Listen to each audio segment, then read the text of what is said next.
Today I thought I would share with you my recipe for cream of mushroom soup.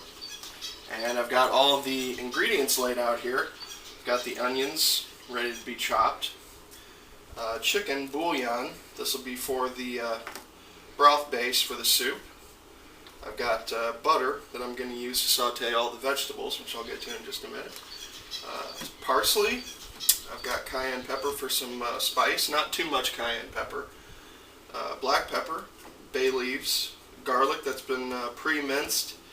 Of course you can mince the garlic yourself if you want to, but I just like doing it this way because it saves time, and I use garlic in pretty much everything. So, and also kosher salt. And over here we've got the rest of the vegetables. We've got white button mushrooms, portobello mushrooms, carrots, and celery. And of course it wouldn't be cream of mushroom soup without cream. And also I'm going to be using some red wine for additional flavor. Now I'm going to go and get my knife, set it over here, and I'm going to start washing the vegetables. Now, as you can see, I took the liberty of washing and prepping all of the vegetables. With the onions, you just peel them first and then cut the ends off. And with the carrots, you can peel them if you want to. I didn't peel them this time around because I didn't feel like putting in the work. But the important thing is to cut off the ends. And with the mushrooms, you wash those. Take the stem out of the middle part here, and then you wash the inside. I did a similar thing to the portobello mushroom, but I didn't remove the gills. I happen to like it with the gills. You can take the gills out if you want to, but I just feel like you lose some of the mushroom that way, so I leave them in. And the celery down here, I just cut the ends off after I thoroughly washed all the dirt off of it. And I'm going to go ahead and show you how to chop them.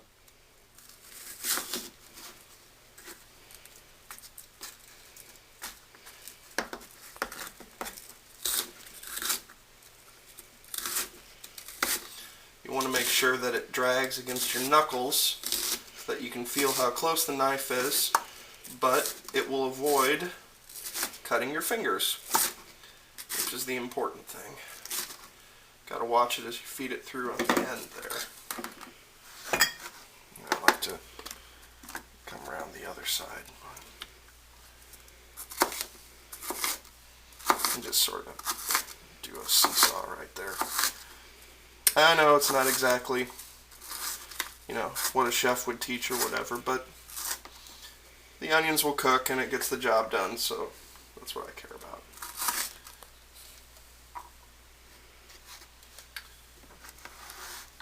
And as you go, just take it, scoop it into the bowl there.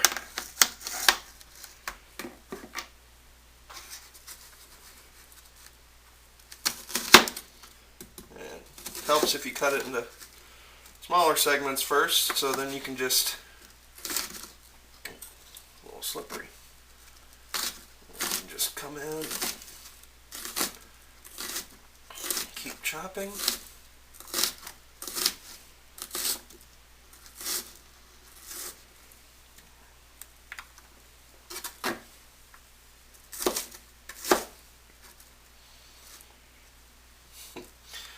I should have soaked these a little bit.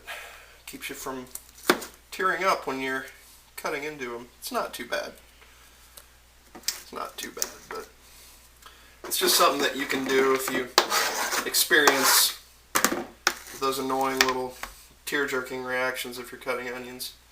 Doesn't happen to me too often, but it's just something to keep in mind if you're one of those people that are susceptible to it.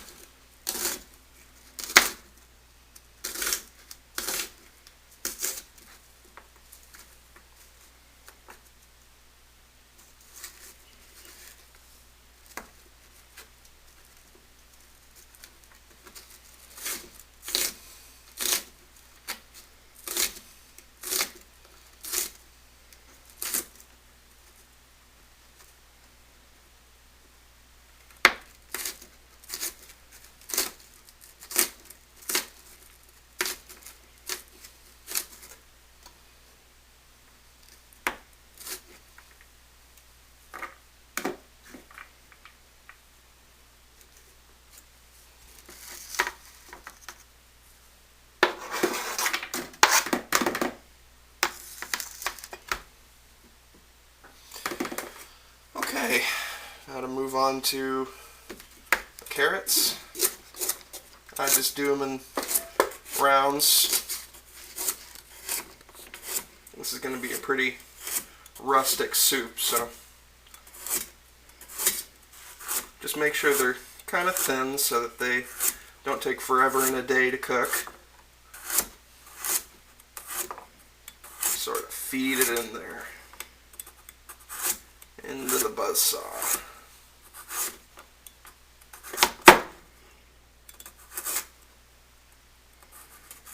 There we are. Cut that one up a little bit.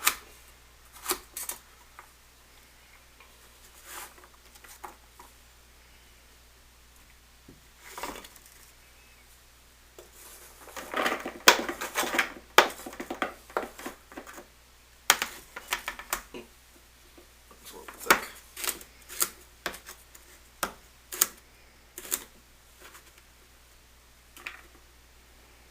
The rest will look fine.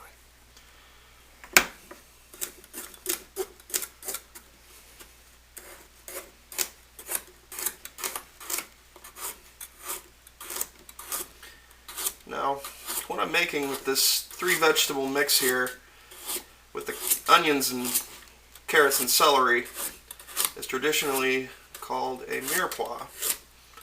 And nowadays, you can go into a lot of grocery stores and you can actually buy it pre-made if you don't want to take the time to actually go about doing this. But I don't know. Onions and carrots and celery are just so inexpensive. Not expensive. They're just so inexpensive that I just feel like you might as well just buy them and do it yourself. But if, you know, time is a factor, then obviously you might want to just buy the mirepoix. Doesn't make much of a difference to me. And going for the celery now.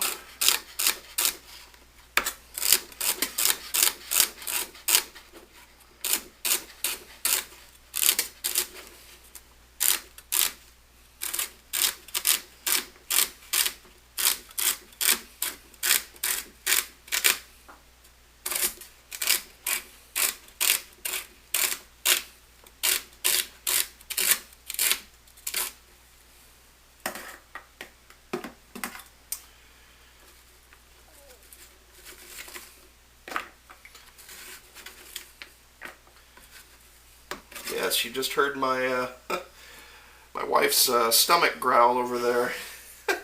She's filming, and I know she's getting hungry. We had to wait because our camera ran out of battery power right in the middle of us filming a segment. So there's that. You know, just means we'll eat a little later. That's all.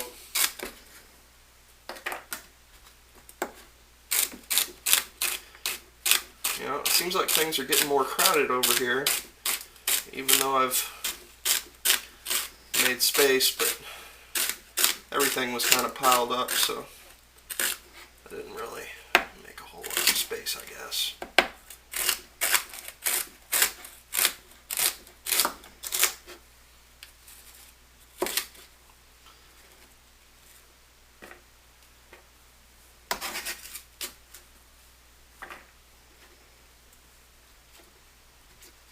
Oh no!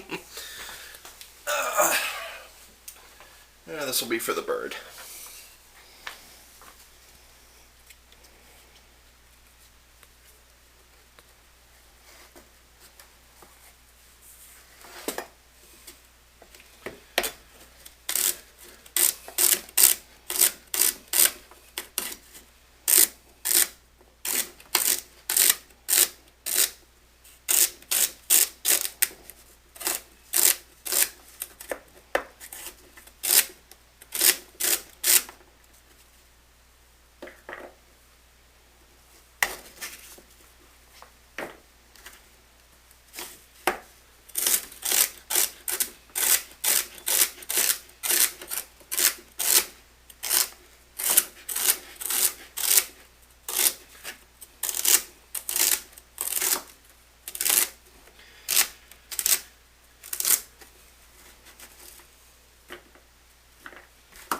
Okay, and other than the actual slow simmering of the soup, this is pretty much the longest, most time-consuming process of the whole thing. So I'm just going to go ahead and melt some butter in this little stock pot we got over here, and start sauteing these, and you guys will be able to see what they're supposed to look like until we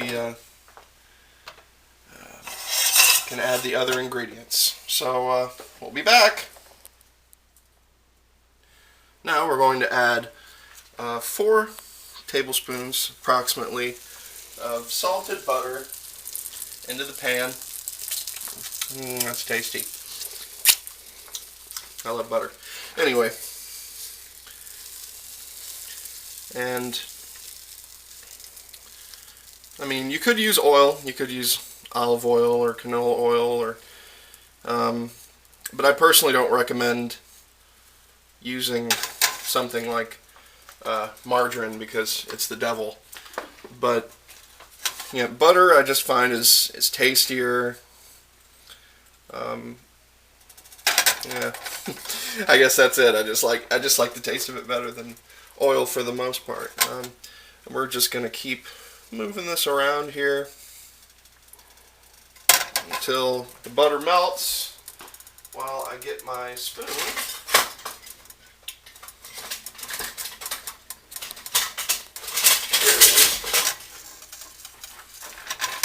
And once it's melted, that's about melted completely enough for me. And I had it on medium heat. As you can see, I have an electric stove. I don't have a gas stove, so you might want to put that into consideration when you're making this recipe. Add the mirepoix. It's too bad you can't smell this.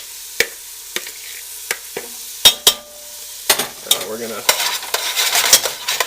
stir and shake the pan while we're doing it so everything gets coated in butter. I love the sound of that, everything coated in butter. Now, what we're going to look for is for this to continue to cook over medium heat. We're going to stir it occasionally until the vegetables soften up but don't brown. And then we're going to add the mushrooms that I have chopped over here. We're going to add those, cook them off for a little bit, and that will bring us to the next step. Go. Okay, if you take a look at the mirepoix down here, everything's nice and soft. Carrots might be a little firm, but that's fine. Mostly because we still have 2 more things that we need to cook before we can start adding the seasoning. The garlic. Thank you, my dear.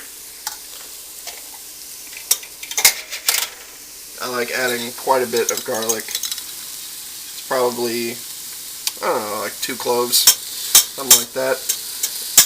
Adds a nice aroma. And plus, garlic is very good for you, so it's important to incorporate it in your diet. And we're also going to cook the mushrooms. The mushrooms will reduce quite dramatically in size as they cook. So if you're looking in here and seeing, like, you know, these giant mushrooms as opposed to the mirepoix, don't worry, it will come down. Not quite as dramatically as something like spinach, but there will certainly be more room in this pot as it cooks. And we're going to keep it on the same temperature, medium. And just want to mix it up again. The thing about mushrooms is that while they cook, they will release a lot of the juice that they have on the inside. And one thing that I've been learning about mushrooms is that they actually contain quite a bit of vitamins and minerals, and a lot of those minerals and vitamins are stored inside of that juice that comes out. So you want to make sure that, you know, you don't drain that juice away. And the juice actually will sort of reincorporate, and the mushrooms will just sort of shrink down and take on a different texture, and they'll be a lot more dry than they were. So they kind of go from the spongy dry state that they started in to a sort of like wet state to another sort of chewier dry state at the end. And of course different mushrooms have different properties. And that's why I went with 2 different kinds of mushrooms here to try and get some layering of flavors. And you could use different Asian mushrooms if you wanted to try and put a spin on this. And a lot of you at home might be saying to yourselves, well, you know, why are you even making cream of mushroom soup? You know, this is something that you see in those cans that are used for casseroles quite often, and it doesn't have much of a reputation because of that. It's just something that's kind of thrown in a pot and, you know, strewn together and thrown in the oven. But if you actually make your own cream of mushroom soup, as I'm sure you'll find out, I think you'll be very pleasantly surprised with the flavors. Okay, so after this is softened considerably, we will come back and we will begin to put in the broth and season the soup. So don't go away. Go. Now, as you can see, if you take a look in this pot, you can see that the mushrooms have started to give off some of that juice that I was talking about, and they've become a lot more squishy. That is the texture that we want to start moving on. And I'm going to go ahead and add a little bit of red wine. Probably not any more than about 2 tablespoons, just enough to give it flavor. There we go. Well, maybe a little more. And this particular red wine is sweet Marsala. The bottom of the bottle's wet. Or is that something else? Oh well. Whoops. Okay, stir that up a little bit. Smells good. Now, I'm going to go ahead and fill it with water. Just a little bit.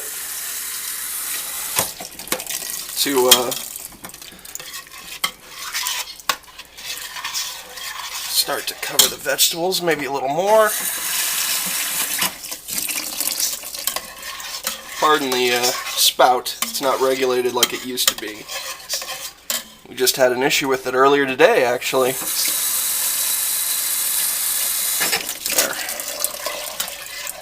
There, we don't want it to be quite a stew, but I want this to be hearty. And do remember that you're going to be adding more liquid to it because we still have the cream. Now I'm going to add the chicken bouillon, 2 bay leaves,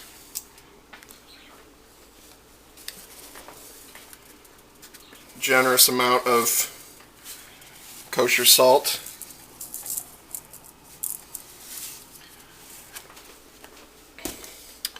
parsley,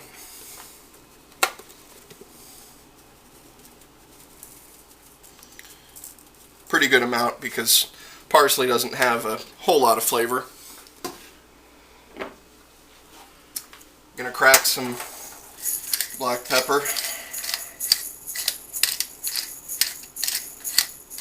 I want to make sure that it's set so that you don't end up with huge chunks of peppercorns in your soup. Not a lot of people like that, so you're probably going to end up with, I don't know, half of a tablespoon. It seems about right. And a dash or 2 of cayenne, about that much. Not a whole lot, just enough to give it a little spice, some nice color. And we're going to bring this up to a boil. and that will aid in heating up the bouillon so it distributes itself throughout the pot and flavors it with that sort of chicken broth flavor. And then we'll reduce it down to a simmer, and we'll simmer it for about a half hour, at which point I'll be back to add the cream, put the finishing touches on it. And we're back, and there is how the soup looks. Excuse my reach there. And it smells delicious.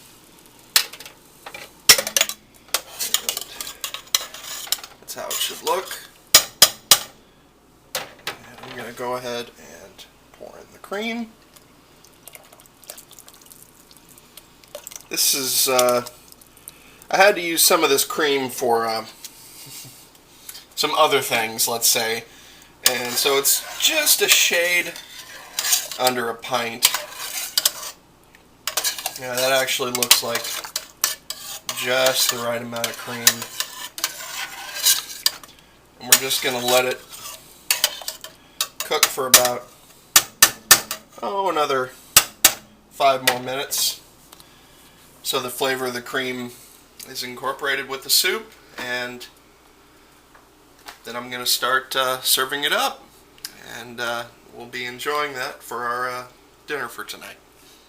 A special thanks to my wife here who did the recording, and she's enjoying the cream of mushroom soup. Here's some homemade applesauce that we made. It's a strawberry soda, and this martini glass here reminds me of a funny story. I went to a bar last night, wasn't it last night?